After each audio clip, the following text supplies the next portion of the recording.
aparece este brote de sarampión en Europa, la Organización Mundial de la Salud, desde su sede central en Ginebra, en Suiza, confirma que los casos de sarampión en 40 países europeos se han multiplicado por 30 en lo que corresponde al año anterior. La comparación realmente es grave.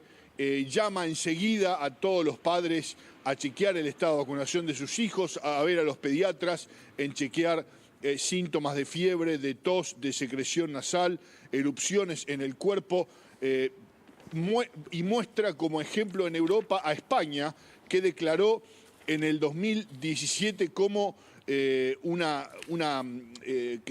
se había básicamente decretado el fin de lo que era el brote, el sarampión en territorio español, con un índice de vacunación del casi el 100%. La diferencia es enorme entre el norte de Europa y el sur de Europa, Hugo, donde aquí realmente se registran casos graves debido a la vacunación COVID y todos los atrasos que tiene la salud pública, sobre todo en el norte de Europa, donde la gente ha sido más reticente para vacunarse. Recordemos que el sarampión puede causar la muerte, sobre todo en niños de bebés hasta 4 años, y que es vacunable, junto con la vacuna de la varicela, de la rubiola, de las paperas. Entonces, el llamado a vacunar su gente, y atención, porque la conexión que hay siempre con países europeos en Sudamérica puede dar la aparición de casos. Entendemos que ya hay casos, pero también entendemos de que en países como la Argentina el índice de vacunación contra el sarampión es mucho más alto, por ejemplo, que aquí en el Reino Unido. Mirá vos, así que hay que estar atento. Contanos lo que pasa en Alemania con esta huelga de trenes. Es la huelga de ferrocarriles más larga en la historia de Alemania, la historia de la Alemania moderna, por supuesto, lo que es la Deutsche Bahn, una red de trenes realmente eficiente, buena, cara, y que en este caso con reclamos de los trabajadores reclaman que le bajen de 38 a 35 horas de trabajo semanales y que le suban el sueldo más de un 12%, que fue el índice de inflación más alto que tuvo Alemania. Ya ha bajado, pero en general al año pasado la gente dice que su poder adquisitivo había perdido más de un 10%. Contesta la empresa alemana con la suba del sueldo, justamente como pidieron, es más, al 13%, pero en vez de bajarles 3 horas por semana de trabajo, le bajan 1, dicen. No aceptaron a los trabajadores. Vos mirá lo que es el poder de negociación.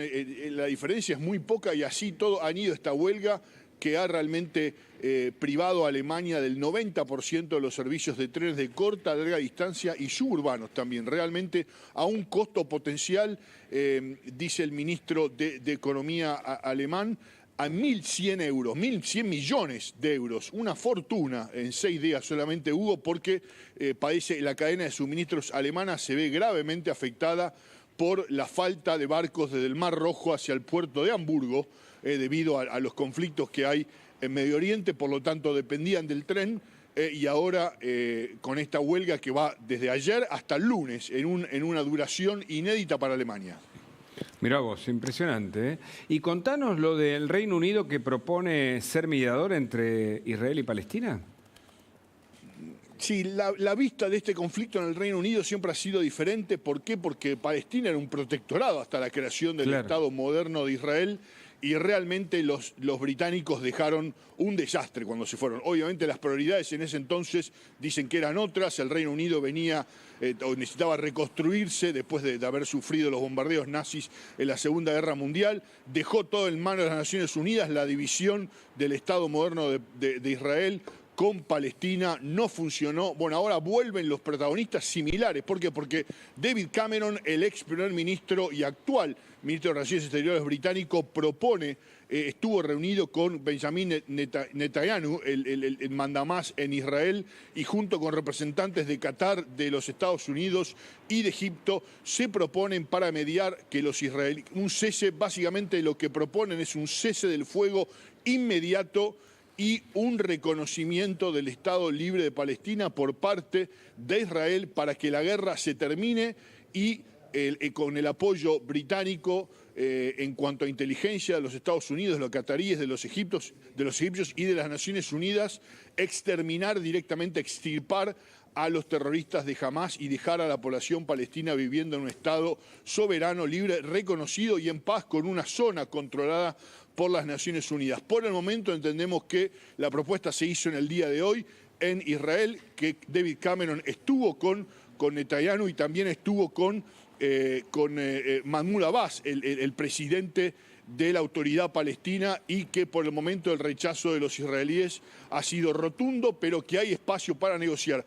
Me dicen del Ministerio de Relaciones Exteriores acá en el Reino Unido que son optimistas de que pueden llegar a un muy buen puerto siempre y cuando los israelíes se les garantice que jamás ha sido extirpado de lo que es la sociedad civil de Gaza. Cameron dice que la respuesta israelí, que la entiende pero no la justifica, que ha sido realmente tremenda y que la población civil palestina sufre todos los días la falta de agua, de luz, de gas, y que los israelíes, obviamente, cuando se pelea contra el terrorismo, dicen los israelíes, es muy difícil separar terroristas de civiles, los terroristas se esconden en los civiles y que realmente el saldo por ahora de civiles que han sufrido en Gaza es altísimo y que el mundo no puede mirar por otro lado. Los israelíes, dice David Cameron, tienen que razonar, parar de bombardear Gaza sistemáticamente y dejar que los civiles palestinos reciban ayuda. Dice David Cameron, fue realmente, las palabras fueron,